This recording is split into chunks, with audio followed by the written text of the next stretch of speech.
Hey guys, welcome back to your own academy that is A to Z Chemistry। स्वागत है आप सभी का मेरे इस प्लेटफॉर्म पे, आपके अपने प्लेटफॉर्म पे जिसका नाम है special A to Z Chemistry। ठीक है, तो क्लास आपको दिख रही है कितनी ज़्यादा इंपॉर्टेंट रहने वाली है। स्पेशली मेरा इसका फोकस रहेगा CUET के बच्चों के लिए। बाकी ये जो चैप्टर करवाने जा रही हूँ JEE में भी आने वाला है, नीट में भी आने वाला है, NDA में भी इसका कुछ पार्ट इंक्लूड रहता है, but specially the class is dedicated for CUET students. देखो ये वो पार्ट है, सॉलिड स्टेट वो चैप्टर है जो गवर्नमेंट ने अपने +2 के एग्ज़ाम्स में से तो काट दिया, बट किसी भी कॉम्पिटिशन एग्ज़ाम में नहीं काटा। ये तो सरासर अन्याय कर दिया ना सरकार ने, है ना। बट क्या करें, ऐसे ही होता है। जितने भी ये चैप्टर्स कटे हैं तुम्हारे 3-4 साल से आफ्टर कोविड, जितने भी ये चैप्टर्स कटे हैं, सॉलिड स्टेट कट गया, सरफेस केमिस्ट्री कट गया, +2 के सिलेबस से ये काट दिए गए हैं। बट प्रॉब्लम इज़ दैट कि +2 के बाद आप कोई भी कंपटीशन एग्ज़ाम देते हो उसमें ये आएंगे ही आएंगे। अब तो बहुत बड़ी प्रॉब्लम है, ना +2 में करें ना कभी करें, एकदम से +2 के बोर्ड एग्ज़ाम दे के हटोगे, 1 महीने बाद पेपर आ जाएगा। उस टाइम पे जो करा हुआ है वो रिवाइज करोगे या नया टॉपिक उठाने बैठोगे? नहीं होता नया टॉपिक भाई।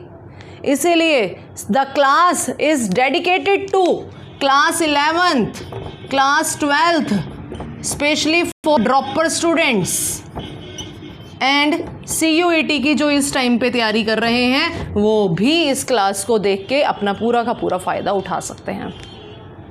मतलब +1 वाले अवेयर हो जाओ भाई, +1 का कटा हुआ सिलेबस नहीं आएगा, बट +2 का कटा हुआ सिलेबस आना ही आना है। तो +1 वाले अभी से तैयारी करना स्टार्ट कर दो। जो कटा हुआ सिलेबस यानी कि बोर्ड एग्ज़ाम के बाद आपने जो सिलेबस की तैयारी करके पेपर देना है वो अभी से करना शुरू कर दो। 6 चैप्टर कटे हैं, 6 में से 3 इस साल कर लोगे, 3 अगले साल कर लोगे, बैलेंस हो जाएगा।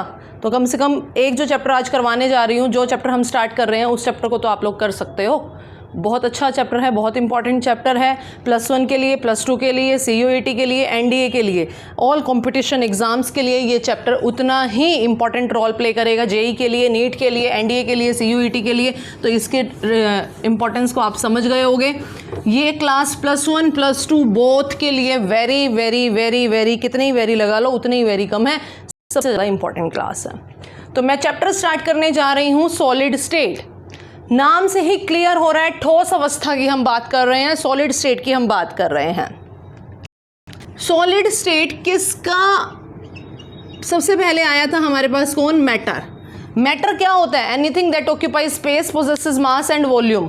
कोई भी ऐसी चीज़ जो स्थान घेरती है, जिसका कोई ना कोई निश्चित आकार होता है, या आकार ना भी हो तो मास होता है, वॉल्यूम होता है। एंड एक लाइन और मैं यहाँ पे ऐड कर रही हूँ, which can be felt by our sensors. जैसे air, carbon dioxide, oxygen. Oxygen को हम फील कर सकते हैं। अगर हमारे आसपास ऑक्सीजन नहीं है तो हमारा दम घुटने लग जाएगा, सफोकेशन होने स्टार्ट हो जाएगी। हम ऑक्सीजन को देख तो नहीं सकते, पदार्थ है पदार्थ के अंदर ही, but which can be felt by our senses. But हम क्या कर सकते हैं? उसको अपने सेंसेस के थ्रू फेल्ट कर सकते हैं। ठीक है, तो मैटर के 3 स्टेट्स पाए जाते हैं। Which one is solid. वैसे तो 5 होते हैं, आपको पता होगा, मैंने लोअर मतलब पिछले वाले क्लासेस में करवाए हुए हैं। डे 1 और डे 2 की क्लास देख लेना। सॉलिड, लिक्विड और गैस। 4th होता है बोज़-आइंस्टाइन, 5th होता है प्लाज्मा। बट यहाँ पे हम इस चीज़ को नहीं करने वाले। हमारा जो टॉपिक है वो रहेगा सॉलिड स्टेट को लेके। क्या होता है जी सॉलिड स्टेट? सबसे पहली बात आप इसके बारे में डेफिनेशन बनाएंगे। सबसे पहली बात इसके बारे में क्या कहोगे? ये मैटर की स्टेट है, मैटर की स्टेट है। It is a state of a matter. Matter की क्या है? स्टेट है। कौन है? Solid state. ठीक है, क्या इसका डेफिनेट शेप होती है? हाँ जी, डेफिनेट शेप होती है। एंड डेफिनेट ही इसका क्या होता है मैडम? वॉल्यूम भी होता है। ठीक है, ये बचपन से हम पढ़ते आ रहे हैं। और क्या इसको कंप्रेस किया जा सकता है? क्या कंप्रेस किया जा सकता है? कंप्रेसिबिलिटी होती है। कंप्रेसिबिलिटी क्या कहलाती है? कंप्रेस करने की क्षमता किसके पास है? क्या इसको कंप्रेस किया जा सकता है? नो, इसको कंप्रेस नहीं किया जा सकता। क्या ये फ्लो करता है? क्या इसके अंदर फ्लूइडिटी होती है? फ्लूइडिटी का मतलब फ्लो करना। यस, यहाँ पे पॉइंट अटका। सॉलिड स्टेट को हम फ्लो तो नहीं कर सकते, बट इस चैप्टर के अंदर आप ये पढ़ोगे कि कुछ सॉलिड्स ऐसे होते हैं विच फ्लो लाइक अ लिक्विड, जो फ्लो करते हैं लाइक अ लिक्विड, लिक्विड की तरह फ्लो करते हैं। ये प्रॉपर्टी क्या पाई जाती है? फ्लूइडिटी। वैसे ये प्रॉपर्टी सॉलिड की होनी नहीं चाहिए थी, बट कुछ कंपाउंड्स, यानी कि हम ये कह सकते हैं कि few compounds are there which show the property of fluidity. इसको भी आगे करेंगे, सॉलिड्स को आगे डिवाइड किया जाता है कि कुछ जो असली सॉलिड होते हैं वो तो फ्लो नहीं कर सकते, बट जो नकली सॉलिड है, यानी कि जिनको कुछ हद तक सॉलिड की कैटेगरी के अंदर रखा जाता है, वो फ्लो भी कर सकते हैं। ठीक है जी, पढ़ेंगे तो पता लग जाएगा, डोंट वरी। उसके बाद सॉलिड के बारे में और क्या पढ़ के आए हो आप?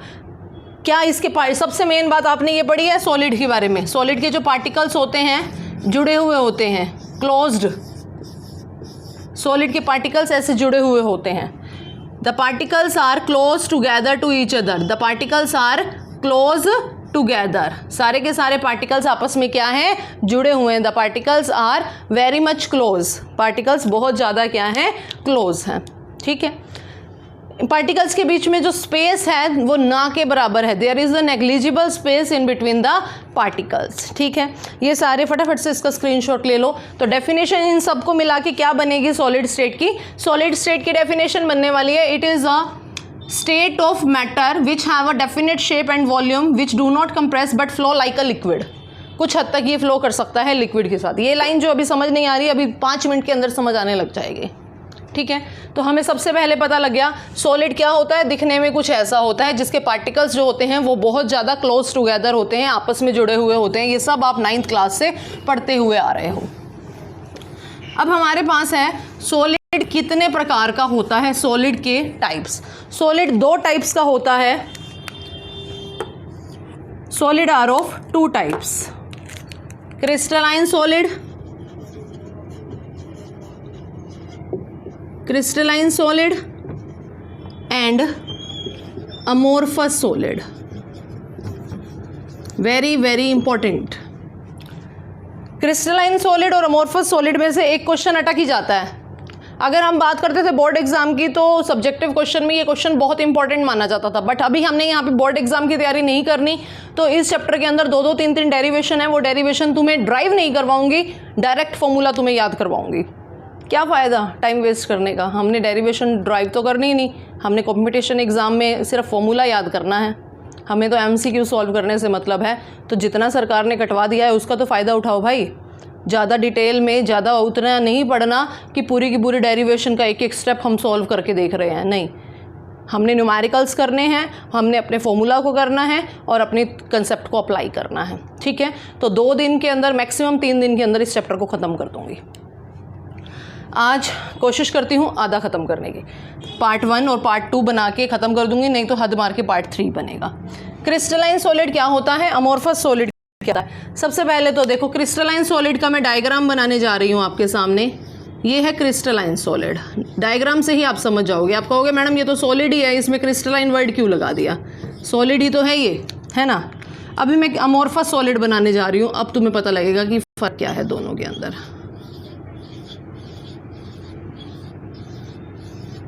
क्या है फ़र्क? कहोगे ये कुछ स्पेस है इसके बीच में, इसमें कोई स्पेस नहीं है। एक फ़र्क और भी दिखा दूँ, द पार्टिकल्स आर डिसिप्लिन में नहीं बैठे। ये कितने अच्छे लग रहे हैं, सहज सुभाए, कितने प्यारे लग रहे हैं, सारे सज के बैठे हैं। ये देखो नकारों की तरह ऐसे ही बैठे कोई भी कहीं पे, है ना।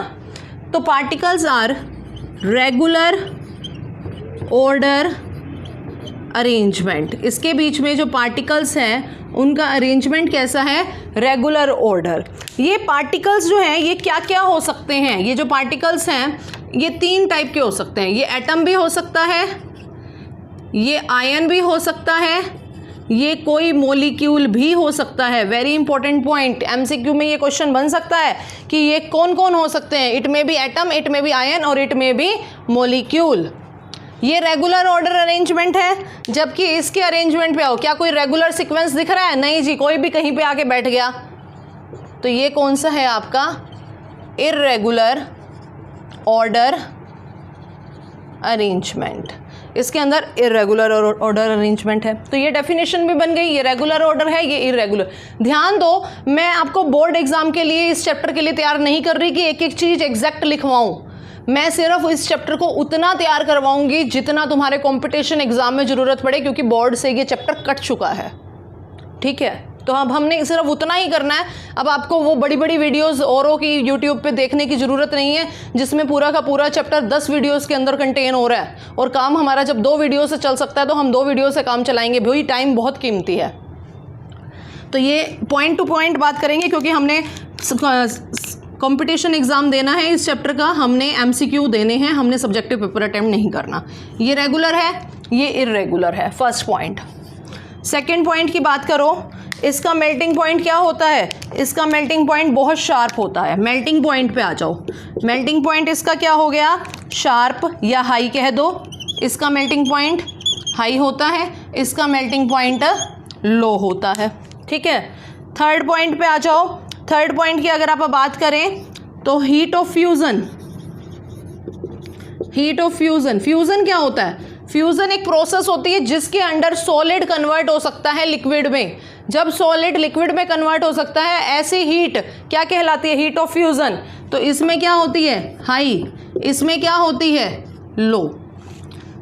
Fourth point, when cut with a knife, when cut with a knife, जब चाकू से देखा गया, it gives clean cleavage. Clean cleavage, जबकि ये क्या देता है? ये रफ क्लीवेज देता है। ध्यान देना इस बात पे। क्लीन क्लीवेज कौन देता है? क्लीन क्लीवेज देता है कौन? Crystalline solid can give clean cleavage, जबकि अमॉर्फस सॉलिड आपको कैसी क्लीवेज देता है? रफ। मैडम इसको एक एग्जांपल से समझा दो जरा, सुनिए। आप घर में पनीर का टुकड़ा ला रहे हो, पनीर का टुकड़ा लाते हो, आधा किलो पनीर लाए, उसको आपने चाकू से कट करा स्लाइस बनाने के लिए, प्यारी सी पतली सी स्लाइस निकली, तो वो कैसे साफ़ सुथरी सी स्लाइस निकलेगी? क्लीन क्लीवेज निकलेगी। क्या उस पनीर को काटते हुए आगे पीछे गंध होगा? नहीं। जबकि दूसरी तरफ आपके घर में कोई मान लो फर्नीचर का काम चल रहा है, आरी से लगे हुए झूं उतर रहे हो कुछ ना कुछ, है ना। तो जब आप आरी से उसको लगे हुए हो लकड़ी को काटने में, कितना गंद खिंड जाएगा आगे पीछे, है ना। तो ये क्या होता है आपका? Amorphous solid. Amorphous solid rough. आप उस लकड़ी के कटे हुए टुकड़े को हाथ लगा के देखोगे वो तो फिर भी रफ होगा, जबकि पनीर की स्लाइस एकदम क्लीन होगी, प्लेन होगी। तो जो रफ सरफेस होता है वो कौन सा होता है? अमॉर्फस। जबकि जो क्लीन सरफेस होता है वो कौन सा होता है? Crystalline solid. आई होप सभी को समझ में आ गया होगा। ये 4 पॉइंट्स का एक बार फटाफट से स्क्रीनशॉट ले लीजिएगा। अब आगे करवाने जा रही हूं मैं। उसके बाद देखो, जो क्रिस्टलाइन सॉलिड है उसको ना एक उपाधि दी गई। ये बेचारा बहुत अच्छा है, क्रिस्टलाइन सॉलिड। असल मायने में जो बचपन से लेके आज तक हम सॉलिड को पढ़ के आए हैं ना, वो क्रिस्टलाइन ही है। Crystalline do not flow. भाई सॉलिड फ्लो करता ही नहीं, तो अच्छा है। क्रिस्टलाइन फ्लो नहीं करता, डू नॉट फ्लो। जबकि अमॉर्फस सॉलिड कैन फ्लो। अब ये क्या हो गया? ये तो सॉलिड था, सॉलिड फ्लो कैसे कर गया? यही तो दिक्कत है, इसीलिए तो इसको अलग कैटेगरी में रखा गया। इसकी बाकी प्रॉपर्टीज तो सॉलिड से कुछ कुछ मैच कर रही थी, बट इसकी ये प्रॉपर्टी पूरी तरह किससे मैच कर रही है? लिक्विड से मैच कर रही है। इसकी इसी प्रॉपर्टी को देखते हुए इसको एक उपाधि दी गई कि ये तो है ट्रू सॉलिड, जबकि ये क्या है? Pseudo solid. Pseudo solid.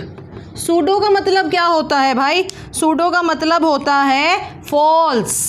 Pseudo का पी यहाँ पे साइलेंट होता है और इस सूडो का मतलब होता है फॉल्स।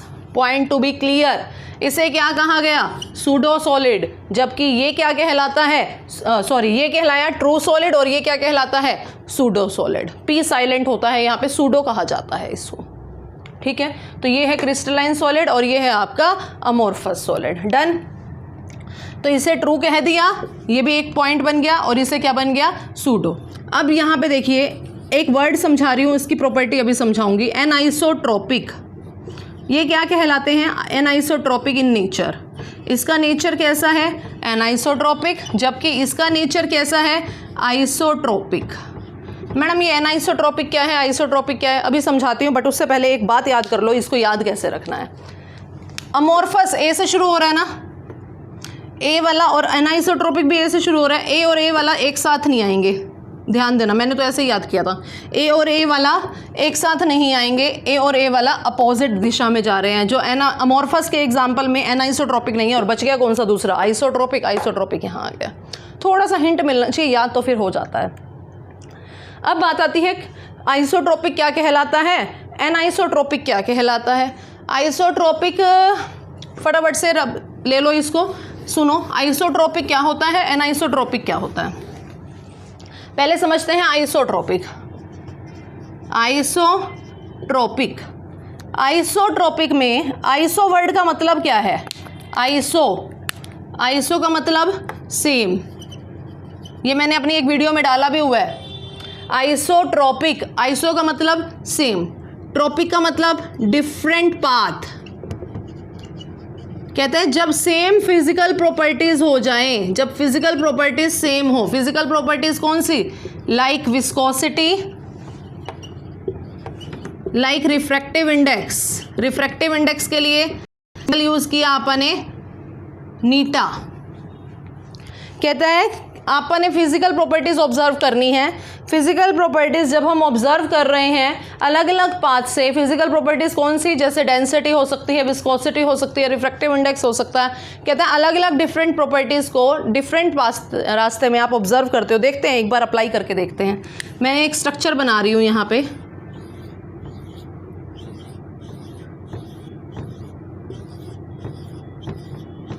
ठीक है।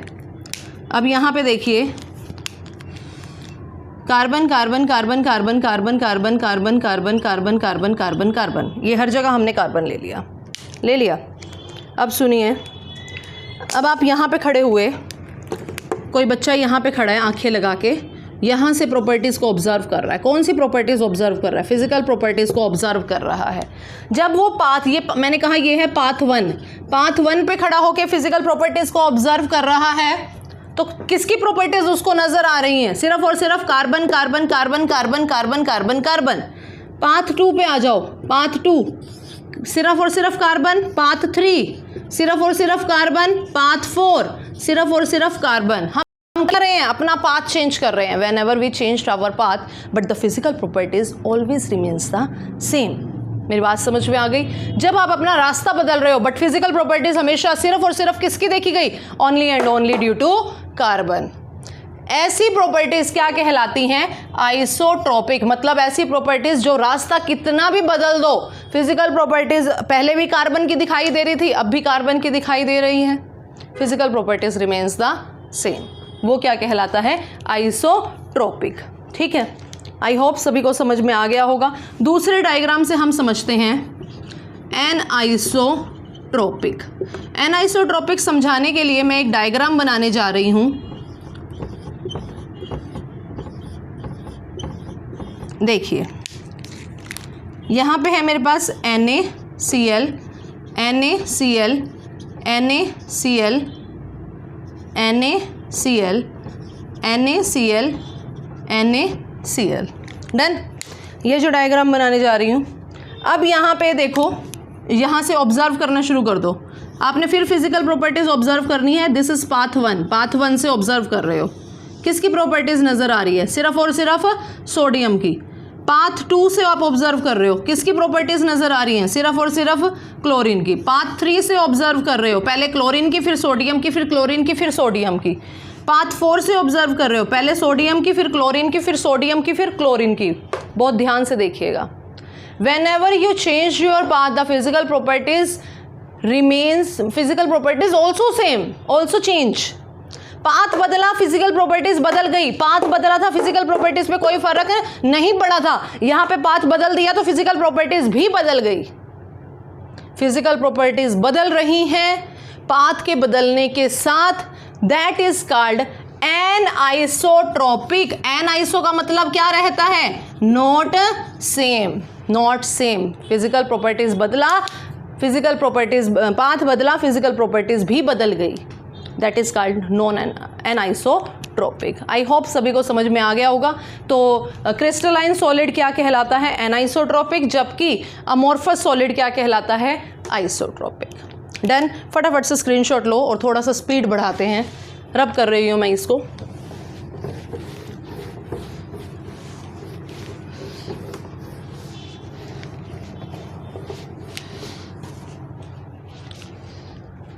हाँ जी, सॉलिड होते हैं, क्रिस्टलाइन सॉलिड। अच्छा, एक क्वेश्चन यहाँ पे मेरे दिमाग में निकल के सामने आया। हिस्टोरिकल बिल्डिंग्स के जो ग्लासेस होते हैं that becomes thick at the upper and thin at the bottom, क्यों? क्योंकि वो अमोर्फस सॉलिड का बना हुआ होता है। ये क्वेश्चन आपसे एमसीक्यू में पूछा जा सकता है कि अमोर्फस सॉलिड का जो ग्लास होता है, जो पुरानी हिस्टोरिकल बिल्डिंग्स होती है ना, ये मैं शॉर्ट बना के भी डाल दूंगी एक बार।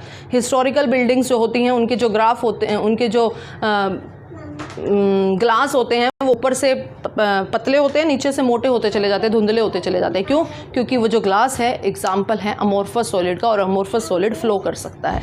इसको शॉर्ट में डाल दूंगी, वहाँ पे देख लेना। ठीक है जी। तो यहाँ तक करने के बाद अब आपका निकल के आता है टॉपिक क्रिस्टलाइन सॉलिड के पार्ट्स पे आ जाओ, टाइप्स पे आ जाओ। Types of crystalline solid. Types of crystalline solid. यूहान प्लीज कीप क्वाइट। तो क्रिस्टलाइन सॉलिड फटाफट से हम 2 मिनट के अंदर यहीं पे ख़त्म करेंगे, ज़्यादा डीप में नहीं जाना। पहला है आयोनिक, दूसरा है मोलिक्यूलर, तीसरा है आपका मेटेलिक, फोर्थ है आपका कोवेलेंट। 4 टाइप के क्रिस्टलाइन सॉलिड हैं। तो ये क्रिस्टलाइन सॉलिड बने किस किस से हुए हैं? देखो नाम से ही क्लियर हो रहे हैं। पहले हम बात कर रहे हैं इसकी स्ट्रक्चरल यूनिट। स्ट्रक्चरल यूनिट चारों ये इकट्ठे करेंगे। स्ट्रक्चरल यूनिट एग्जाम्पल उठा लेना और बस, ज़्यादा डिटेल में नहीं जाना। मेन स्ट्रक्चरल यूनिट है आयोनिक, आयन। इसमें स्ट्रक्चरल यूनिट कौन सी है? आयंस। मतलब किस स्ट्रक्चरल यूनिट क्या है? जब भी आप कोई बिल्डिंग बनाते हो, मान लो घर बना रहे हैं, तो सुना होगा ना घर बनाते हुए नींव रखी जाती है। कहते हैं आज नींव रख दी। नींव रखने का मतलब है पहली इमारत रख दी, इमारत नहीं पहली ईंट रख दी।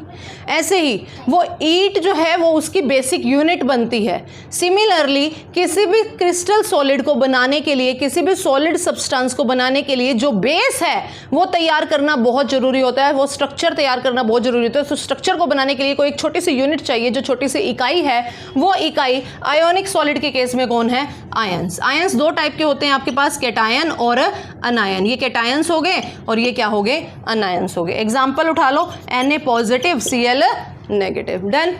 मोलिकुलर सॉलिड पे आ जाओ। नाम से क्लियर हो रहा है स्ट्रक्चरल यूनिट कौन है? मोलिक्यूल्स। जैसे I2Cl2 स्ट्रक्चर बन रहा है इसका, Br2 जब ये मोलिक्यूल बना रहा है पूरा का पूरा। मेटेलिक सॉलिड पे आ जाओ। मेटल्स यहाँ पे जो है कर्नल, कर्नल कौन से होते हैं? Positive metals. ध्यान देना, positive metals are called, group of positive metal are called kernel. Important point यहाँ पे है कि कर्नल क्या कहलाता है? कर्नल कहलाता है पॉजिटिव चार्ज का ग्रुप, पॉजिटिव चार्ज कहलाता है कर्नल। मेटेलिक सॉलिड को बनाने के लिए जो स्ट्रक्चरल यूनिट होती है वो क्या होती है? कर्नल्स होते हैं। जबकि कोवेलेंट सॉलिड को बनाने के लिए जो स्ट्रक्चरल यूनिट है वो स्ट्रक्चरल यूनिट क्या है? एटम्स। कोवेलेंट सॉलिड को बनाने के लिए BaCl2 AlCl3 इसको बनाने के लिए जो आपके पास एटम्स हैं, एटम्स जब मिलते चले जाएंगे, एक एटम और दूसरे एटम के बीच में जो फोर्स ऑफ अट्रैक्शन आएगी वो कोवेलेंट। अच्छा, एक बात और, यहाँ पे फोर्स ऑफ अट्रैक्शन कौन सी काम करेगी? अपोजिट चार्ज के बीच में electrostatic force of attraction, point to be noted, electrostatic force यहाँ पे काम करती है। मोलिकुलर सॉलिड के अंदर मोलिकुलर फोर्स काम करेगी, मोलिक्यूल्स को जोड़ के रखती है फोर्स। कौन सी? Dipole dipole, dipole dipole. ध्यान देना। मेटेलिक सॉलिड के अंदर metallic bond, metallic bond.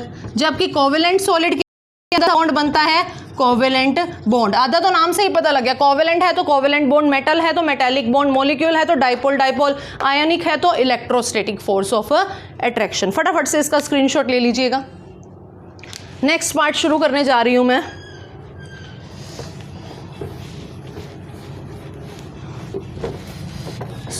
Space lattice. अब इंपॉर्टेंट पार्ट शुरू हो गया और भी ज़्यादा, और थोड़ा सा मैं स्पीड को मेंटेन करते हुए। स्पेस लैटिस क्या होता है? स्पेस लैटिस देखो बड़े ध्यान से समझना, यहां से इमेजिनेशन शुरू हो जाएगी तुम्हारी। इमेजिन करना शुरू कर दो। ये कौन सी एक्सिस है? X axis, Y axis, Z axis. तो जब ये तीनों एक्सिस इकट्ठे काम करती हैं, ये क्या कहला रहा है आपका? 3 डायमेंशनल अरेंजमेंट। क्या है? 3 dimensional arrangement.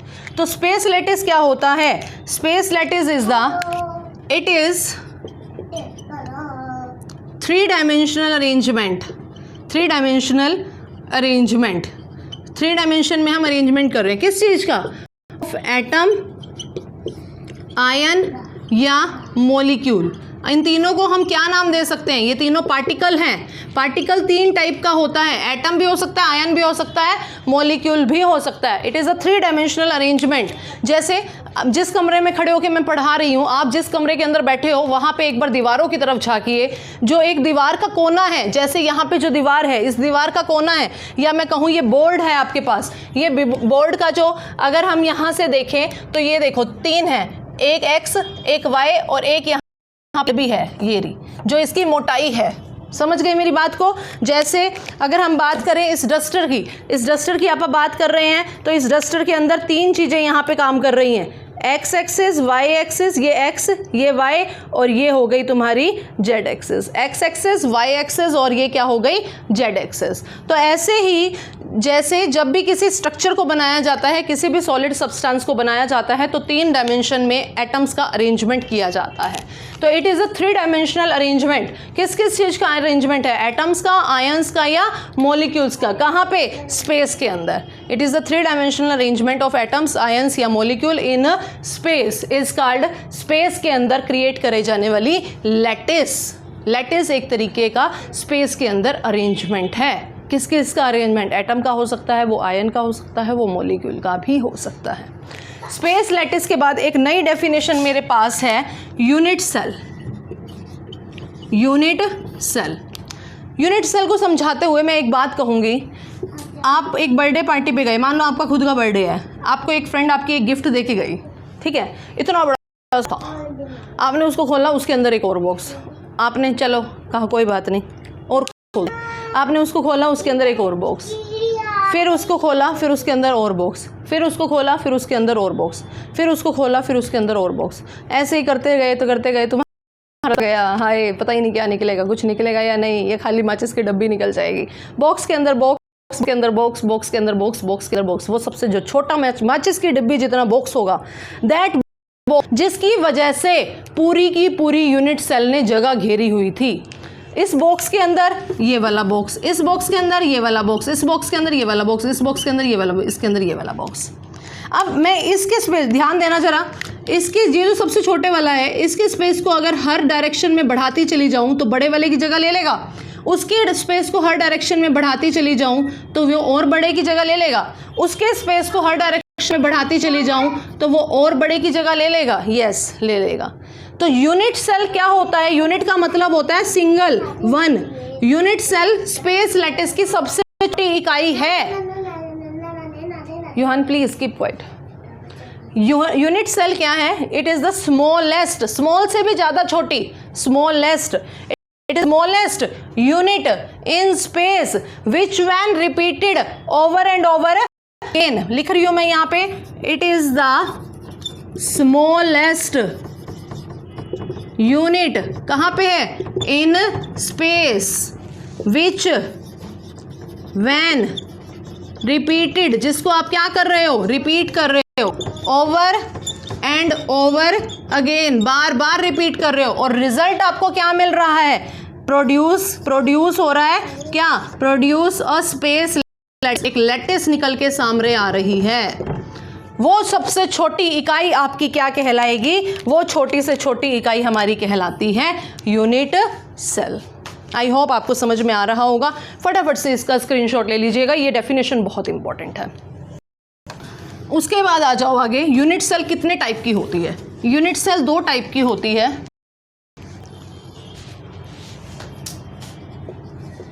Unit cell are of 2 types, primitive and non primitive. Primitive कौन सी होती है? प्रिमिटिव यूनिट सेल को बना रही हूं, ये मैंने एक बॉक्स बनाया, ठीक है, ध्यान देना। ये एक्स एक्सिस है इस बॉक्स में, ये वाई एक्सिस है, ये जेड एक्सिस है, एक्स वाई जेड। अब मैं अरेंजमेंट करने जा रही हूँ एटम्स का। 1 2 3 4 5 6 7 8।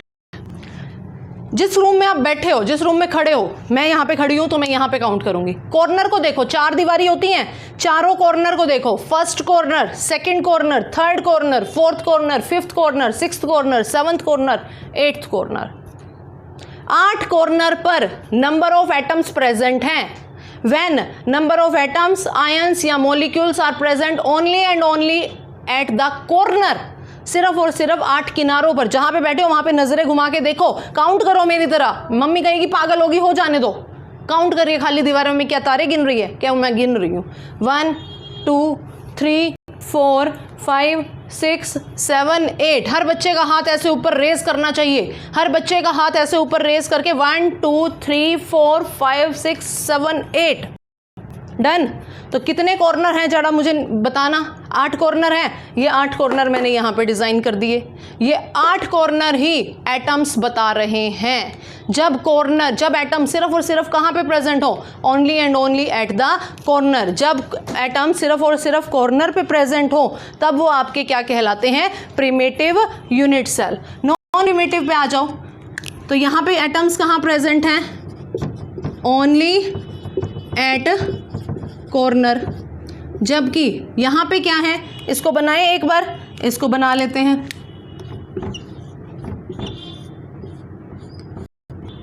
ठीक है, इसमें कहाँ है? एक्स वाई और जेड एक्सेस दिखाऊं जरा एक बार। X Y Z.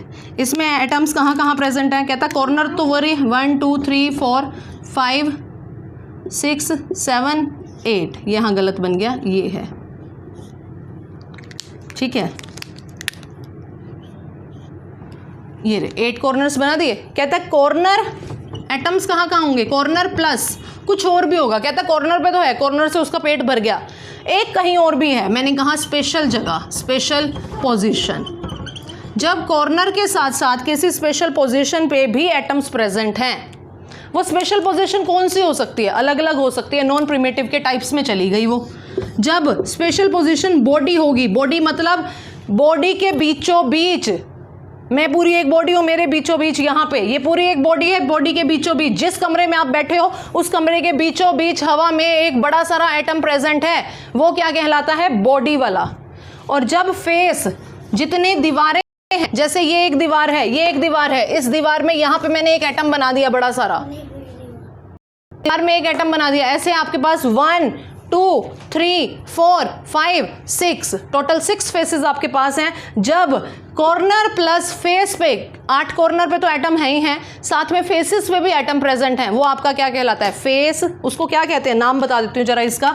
ये कहलाता है BCC और ये कहलाता है FCC। फुल फॉर्म क्या है? Body centred cubic. Full form क्या है? Face centred cubic. जब एटम कॉर्नर के साथ साथ फेसेस पे भी प्रेजेंट है। फेस कौन सी है? 6 दीवारें। बॉडी कौन सा है? पूरी बॉडी में सिर्फ एक इकलौता बीच में बॉडी में, वो कहलाता है BCC, वो कहलाता है FCC। ठीक है, तो यहाँ तक एक बार करिए, इसको फटाफट से स्क्रीनशॉट ले लो, फिर आपको बताने जा रही हूँ यूनिट सेल के टाइप।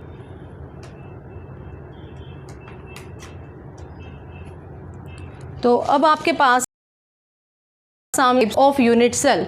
यूनिट सेल की 7 टाइप्स। यूनिट सेल की 7 टाइप्स में ये देखिए, ये सिस्टम का नाम लिखा हुआ है, कैसी कैसी अरेंज होती हैं। ये एक्सियल, ये क्या कहलाती है? Axial length. और ये क्या कहलाता है? Axial angle. यूहान प्लीज बंद कर दो इसको, जाओ। क्यूबिक, जब क्यूबिक होगा तो A equal to B equal to C। ये एग्जैक्ट याद रखना है, MCQ में आपको देखा जा सकता है। अल्फा बीटा गामा मतलब तीनों एंगल। अल्फा बीटा गामा कौन से होते हैं? जैसे ये क्यूब है आपके पास, इस क्यूब के अंदर अगर आप बात करें तो ये जो क्यूब है, एक बार इसको बता देती हूँ, ये लेंथ कहलाती है A, ये लेंथ कहलाती है B, ये लेंथ कहलाती है C। A और B के बीच का एंगल क्या कहलाता है? गामा। A और C के बीच का एंगल क्या कहलाता है? बीटा। और B और C के बीच का एंगल क्या कहलाता है? अल्फ़ा, इसको ले लेना। अब alpha equal to beta equal to gamma, ये तीनों बराबर आएंगे। ऑर्थोरोम्बिक के अंदर A is not equal to B is not equal to C, और alpha beta gamma 90 degree. Monoclinic A B और सी तीनों आपस में इक्वल नहीं होंगे, और अल्फ़ा गामा 90 डिग्री का होगा but not equal to beta. Hexagonal A equal to B is not equal to C, alpha और बीटा तो 90 डिग्री जबकि गामा क्या होगा 120 डिग्री। ट्राइगोनल, ट्राइगोनल का एक और नाम भी है रोम्बोहेड्रल, रोम्बोहेड्रल भी इसी को कहते हैं, रोम्बोहेड्रल। ए बी और सी तीनों बराबर होंगे जबकि अल्फा गामा तीनों ही 90 डिग्री नहीं होंगे। ट्राइक्लिनिक ए बी सी तीनों नॉट इक्वल, गामा सब कुछ 90 के इक्वल नहीं है। अब याद रखने के लिए एक छोटा सा हल्का सा हिंट देने जा रही हूँ, ऊपर से याद करना शुरू करना। पहले ये नाम याद कर लेना, पहले सब कुछ इक्वल है, पहले सारे इक्वल, फिर एक नॉन इक्वल हो गया, फिर दोनों नॉन इक्वल हो गए। अभी दोनों नॉन इक्वल है, फिर ये और ये बराबर हैं, फिर ये सारा का सारा इक्वल है, फिर लास्ट में सारा काटा लग गया। ठीक है, ऐसे शुरू के तीन ये इक्वल हैं, फिर अल्फा गामा तो 90 है बट बीटा नहीं है, ये याद करने पड़ेंगे आपको। थोड़ा थोड़ा हिंट मिल सकता है, बाकी आपको याद कर करके लिख लिख के ही देखना पड़ेगा। ये टॉपिक बहुत इंपॉर्टेंट है फॉर द MCQ, और किसी भी कंपटीशन एग्जाम में या CUET में तो इसका बहुत ही इंपॉर्टेंट रोल है, क्योंकि ये सिलेबस में नहीं था बट CUET के एग्जाम में ये आने वाला है। तो ध्यान देना, यहाँ तक इसका स्क्रीनशॉट ले लो, लास्ट मोमेंट पे भी इसको रीड करके जाना। हर हालत में ये टॉपिक आपने नहीं करना है, जितने हो सके स्टार मार्क लगा लो इस चीज़ को। ठीक है, that is very much important topic. तो यहीं से इसी के साथ आज की क्लास ख़त्म करते हैं। जितना हो गया अच्छी बात है, नहीं हुआ तो नेक्स्ट क्लास के अंदर इसको करेंगे। थोड़ा सा जूम कर रही हूँ, एक बार से देखते जाओ सारे बच्चे। और ठीक है जी, दिख रहा है? तो इसी के साथ क्लास को ख़त्म भी कर रहे हैं और नेक्स्ट क्लास में मिलेंगे। जुड़े रहिए मेरे साथ और चैनल को ऐसे ही प्यार दीजिए और स्क्रीनशॉट ले लो इस चीज़ का। ठीक है, बाय बाय, टेक केयर।